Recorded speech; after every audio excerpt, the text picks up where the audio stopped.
मेरे प्यारे बच्चों, आज हम पढ़ने वाले हैं मोल प्रभाज। देखिए, मोल प्रभाज को और भी अन्य कई नामों से जाना जाता है, मोलविन या मोलार। देखिए, ये जो मोल प्रभाज है मेरे प्यारे बच्चों, परीक्षा की दृष्टि से अति महत्वपूर्ण क्वेश्चन है।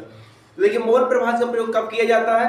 किसी भी तनु विलयन की सांद्रता को व्यक्त करने के लिए किसका प्रयोग किया जाता है? मोल प्रभाज। ध्यान रखिएगा, एक नंबर पूछा जा सकता है कि मोल प्रभाज का उपयोग किसमें करते हैं। तो क्या होता है मेरे प्यारे बच्चों, तनु विलयन की सांद्रता को व्यक्त करने के लिए किसका प्रयोग किया जाता है? मोल प्रभाज का। ध्यान रखिएगा, मोल प्रभाज है क्या? तो क्या होता है कि किसी विलयन में उपस्थित किसी एक घटक समझ गए ना, विलेय या विलाय। तो किसी विलयन में उपस्थित किसी एक घटक मतलब विलेय हो सकता है या फिर विलाय के मोलों की संख्या और विलयन के मोलों की संख्या के अनुपात को उस घटक का मोल प्रभाज कहते हैं।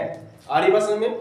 एक बार फिर समझ लीजिए मेरे प्यारे बच्चों, क्या होता है किसी विलयन में उपस्थित किसी एक घटक विलेय या विलायक के मोलों की संख्या और विलयन के मोलों की संख्या के अनुपात को उस घटक का क्या कहते हैं? मोल प्रभाज कहते हैं। इसे अक्षर x से व्यक्त करते हैं। किससे व्यक्त करते हैं मेरे प्यारे बच्चों? x से व्यक्त करते हैं। तो देखिए, क्या बता सकते हैं, एक ऐसी भी टिप्पणी से बता सकते हैं कि विलायक के मोलों की संख्या और विलयन के मोलों की संख्या के अनुपात को हम क्या कहते हैं? मोल प्रभाज कहते हैं। हम ऐसी भी टिप्पणी से बता सकते हैं कि विलेय के मोलों की संख्या और विलयन के मोलों की संख्या के अनुपात को हम क्या कहते हैं? मोल प्रभाज कहते हैं। बात समझ आ रही मेरे प्यारे बच्चों? चलिए देखिए, यदि किसी विलयन में उपस्थित विलायक के मोलों की संख्या Na एवं विलेय के मोलों की संख्या Nb हो तो, यानी कि n क्या है? मोलों की संख्या। A किसके लिए? विलायक के लिए। और B किसके लिए? विलेय के लिए। तो विलायक का मोल प्रभाज बराबर, यानी विलायक मैंने बताया था किससे दर्शाते हैं? A से। मोल प्रभाज किससे दर्शाते हैं? X। तो XA बराबर क्या आ जाएगा? विलायक के मोलों की संख्या बटे विलयन के मोलों की संख्या। मेरे प्यारे बच्चों देखिए, अब निकालेंगे हम विलायक का मोल प्रभाज। तो देखिए, विलायक किससे दर्शाते हैं? A से दर्शाते हैं। मोल प्रभाज किससे दर्शाते हैं? X। मैंने बताया, तो विलायक का मोल प्रभाज XA बराबर, तो XA बराबर क्या आ जाएगा? इधर देखिएगा ध्यान से, विलायक के मोलों की संख्या, विलायक के मोलों की संख्या बटे विलयन के मोलों की संख्या। तो देखिए ध्यान से देखिए मेरे प्यारे बच्चों, XA बराबर विलायक किससे दर्शाते हैं? A से। मोल है, मोल मतलब किससे दर्शाएंगे? N से। तो Na बटे विलयन में दोनों होते हैं, विलेय और विलायक। क्या आएगा? Na plus Nb। ठीक है, इसी तरह किसके लिए निकाल लेंगे हम? विलेय के लिए। तो विलेय का मोल प्रभाज किसके बराबर? XB बराबर। XB बराबर क्या आ जाएगा यहां पे? विलेय के मोलों की संख्या बटे विलयन के मोलों की संख्या। तो इधर क्या आएगा मेरे प्यारे बच्चों? ध्यान से देखिएगा, XB बराबर विलेय मतलब B आएगा, तो NB बटे Na प्लस NB। कोई दिक्कत है?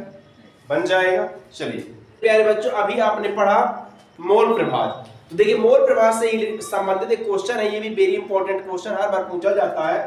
क्वेश्चन सिद्ध कीजिए कि मोल प्रभाज के दोनों घटकों का मान 1 के बराबर होता है। या फिर ऐसे क्वेश्चन पूछ सकता है कि सिद्ध कीजिए कि XA प्लस XB बराबर 1। वेरी इंपॉर्टेंट क्वेश्चन है।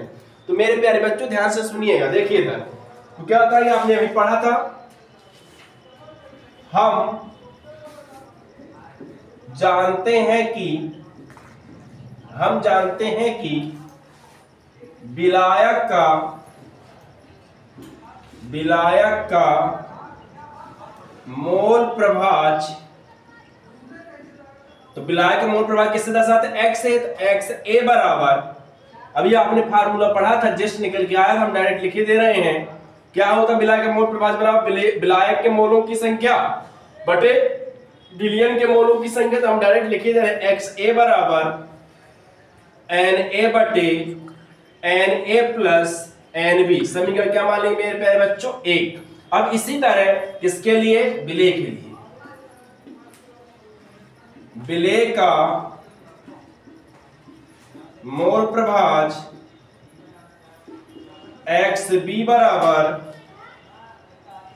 Nb बटे Na प्लस Nb। समीकरण 2। कोई दिक्कत मेरे प्यारे बच्चों? ध्यान से देखिएगा। अब क्या करेंगे? समीकरण पहले और दूसरे को जोड़ने पर, समीकरण पहले और दूसरे को जोड़ने पर तो क्या आ जाएगा? XA प्लस XB बराबर Na बटे Na plus Nb plus Nb बटे Na प्लस Nb। बात समझ में आ रही है? नहीं दिख रहा है मेरे प्यारे बच्चों? XA प्लस XB बराबर Na बटे Na plus Nb plus Nb बटे Na प्लस Nb हमने जोड़ दिया। अब क्या करेंगे? हम इसका एलसीएम ले लेंगे।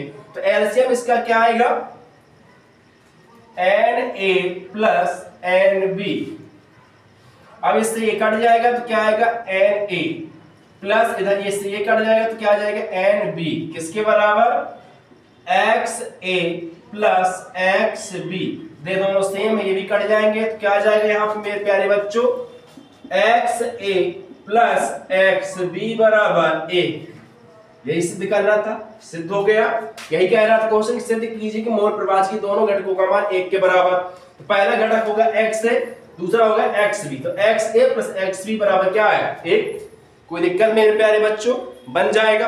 अगर आपको समझ में आया तो मेरे चैनल को सब्सक्राइब कीजिए, लाइक कीजिए, कमेंट कीजिए। धन्यवाद।